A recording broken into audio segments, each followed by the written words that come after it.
Hi guys, welcome back. So we've got the England team out for England versus Ireland, and it's pretty much the strongest team that Eddie could put out, I think. On paper it looks very strong, although games obviously aren't played on paper, but still it's looking really good, to be honest. There's not a lot of players that you'd swap in. Elliot Daly starting at the back again, getting his run at 15, keeping his shirt, doing very well. He's England's first choice, but I think he's been playing pretty well actually. Might not see a lot of Max Malins if that's the case.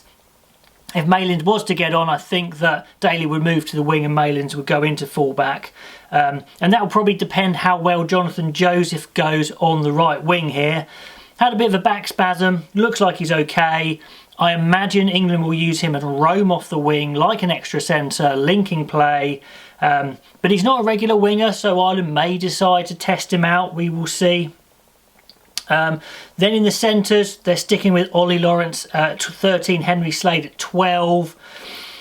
Ollie Lawrence didn't have a lot to do against Georgia, and there's no doubt, I think, that Aki and Farrell will run down his channel, absolutely.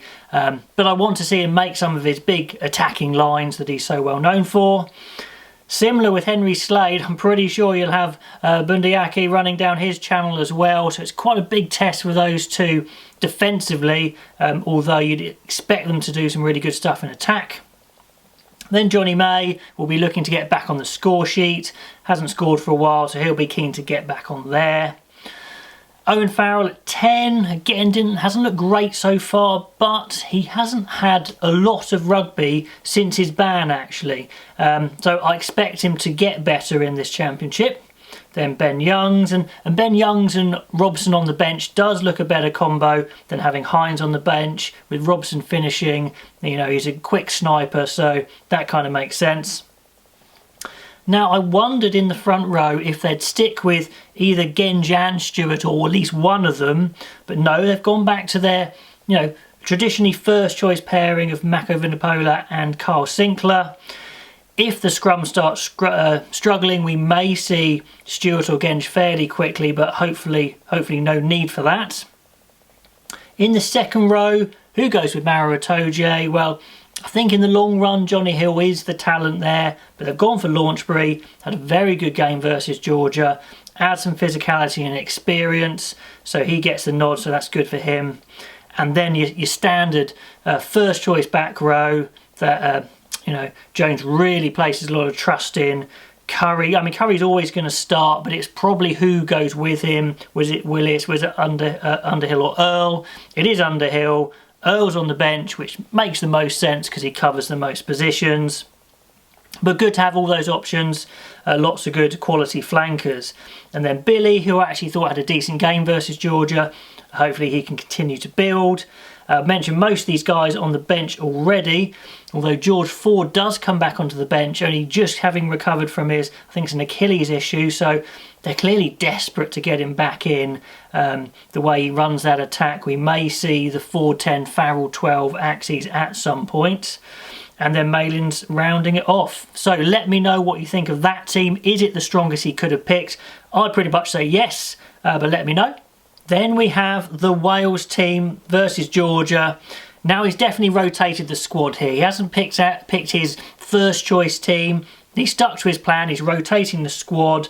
It should be good enough to beat Georgia, because Georgia haven't looked that impressive so far, to be fair. But Georgia will know. Wales haven't got a lot of form. This is quite a fresh team, a lot of inexperience. If they were going to make a push to have a decent game, maybe even get close to winning a game, this is the one. But I just don't think, I can't see it happening, to be honest. But we'll see if they raise their game like Argentina did against the All Blacks, possibly. In the back line, if you take Liam Williams out of that back line, I think there's only about 12 caps between them. So very, very inexperienced, very exciting.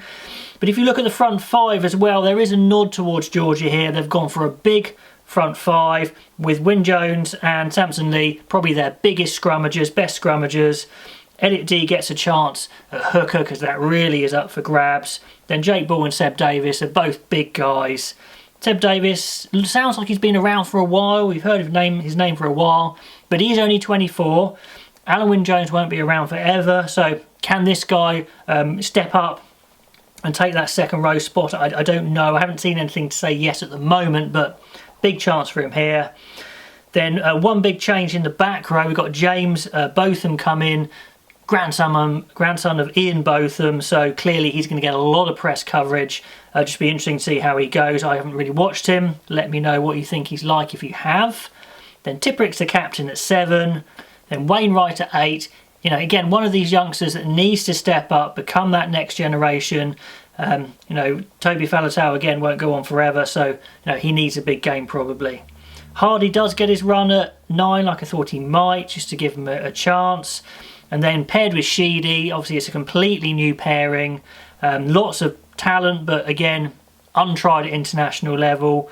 But Sheedy has a chance here. I don't think Biggar's got his shirt nailed down under Pivac, so you know, a good showing here. Could get him some more starts. And then in the centres, we've got the 2 adopted Englishmen, Johnny Williams, who, as you know, I'd been touting as a potential England 12 for a while. Great snatch by Wales there, because England really don't have many 12s. They've got a good one here. You know, I think he pairs nicely with Tompkins. Johnny Williams big, rangy, Tompkins smaller, quicker. So yeah, really good age as well, both of them.